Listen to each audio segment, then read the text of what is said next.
কয়রায় মৎস্য ঘেরে আগুন দেওয়ার অভিযোগ, এলাকায় উত্তেজনা।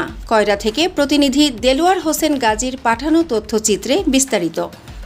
খুলনার কয়রা উপজেলার মহেশ্বরীপুর ইউনিয়নের নয়নী এলাকার শিবতলা বিলে একটি মৎস্য ঘেরের বাসায় আগুন দেওয়ার অভিযোগ উঠেছে। এ ঘটনায় এলাকায় উত্তেজনা ও আতঙ্ক বিরাজ করছে।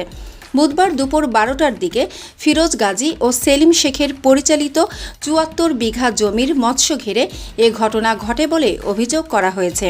অভিযোগে বলা হয়, ঘেরের বাসায় আগুন লাগিয়ে দেওয়া হয় এবং সেখানে থাকা কুটো গাদা পুড়িয়ে দেওয়া হয়। ঘের মালিকদের দাবি, স্থানীয় নাজমুল হুদার নেতৃত্বে ভাগবা গ্রামের রহিম খালেক সহ ৩০ থেকে ৪০ জনের একটি দল ঘেরে প্রবেশ করে আগুন লাগায়।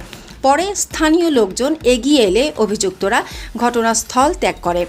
ভুক্তভোগীরা এ ঘটনার সঙ্গে জড়িতদের বিরুদ্ধে আইনগত ব্যবস্থা গ্রহণের দাবি জানিয়ে বলেন, আমি এখানে গরু নিয়ে এসেছিলাম, দেখি ৫০-৬০ জন লোক এসে কিছুক্ষণ পরে দেখি আগুন ধরে দিছে। এই বাইরের লোকজন আসে এই ঘর দরজা পোড়াই দিয়েছে, কুটু কথা পোড়াই দিয়েছে। এই কারা কিন্তু আমি চিনবো না, আমি তো চিনি না, বাইরের ভাগবার লোক।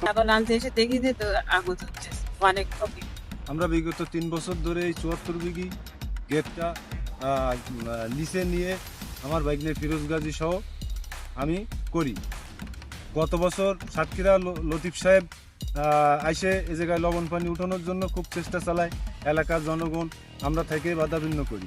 এবছরও আমার ঘের নেওয়ার জন্য খুব প্রচেষ্টা চালায়।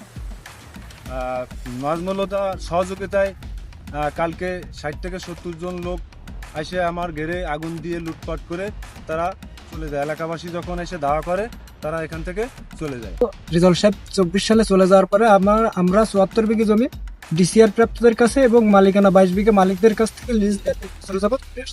একাধিক সূত্র জানায়, বর্তমানে সেলিম শেখ ও ফিরোজ গাজী ডিসিআর প্রাপ্ত এবং ব্যক্তি মালিকানাধীন মোট ৭৪ বিঘা জমিতে মিষ্টি পানির মৎস্য ঘের পরিচালনা করছেন।